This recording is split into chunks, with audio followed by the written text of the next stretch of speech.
விசாகன், இந்த நட்சத்திரத்தோட பேரே வச்சிருப்பாங்க ஆமா பார்த்திருக்கீங்களா? வச்சிருப்பாங்க. இவங்கெல்லாம் வைகாசி விசாகத்துக்கு விரதம் இருந்தவங்க. முருகன்கிட்ட விரதம் இருந்தவங்க.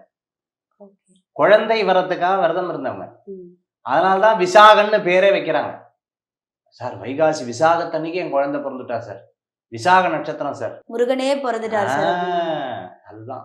அப்போ இதுக்கு விரத முறைகள் இருக்கா அப்படின்னு கேட்டீங்கன்னா, விரதம்னா என்ன? அந்த வார்த்தைக்கு அர்த்தம் நம்ம ஃபர்ஸ்ட் தெரிஞ்சுக்கலாம். விரதம்னா வைராக்கியம்னு அர்த்தம்.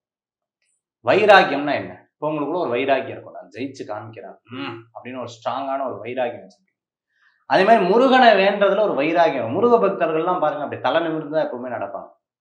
அப்படி ஒரு ஒரு ஒரு கம்பீரம் இருக்கு அவங்க கிட்ட. ம். நான் வந்து கடவுள் வணக்கத்துல லண்டன்ல இருக்கிற முருகன் கோயிலுக்கு போயிருக்கேன். ஓகே. அடுத்தது பார்த்தீங்கன்னு சொன்னா, மலேசியால பத்திகேஃப் முருகன் கோயில்ல தைப்பூசத்தப்பவே இருந்திருக்கேன். ம். ஆ எல்லா முருகர் கோயிலுக்கும் மேக்ஸிமம் கடவுள் அனுகிரகத்துல 6 படை கோயில் இப்போ வருஷத்துக்கு 3 தடவை நாங்க 6 படை கோயிலுக்கு எல்லா மக்களையும் கூட்டிட்டு போறோம். ஸோ இப்பதான் அது போன வாரம் நடந்தது. இந்த மாரி எல்லா கோயில்ல இருக்கக்கூடிய முருகர் கோயில்லயும் முருக பக்தர்கள் பார்த்தீங்கன்னா, அவ்வளோ கம்பீரமா அந்த பக்தியிலேயே ஒரு பெருமையா இருப்பாங்க.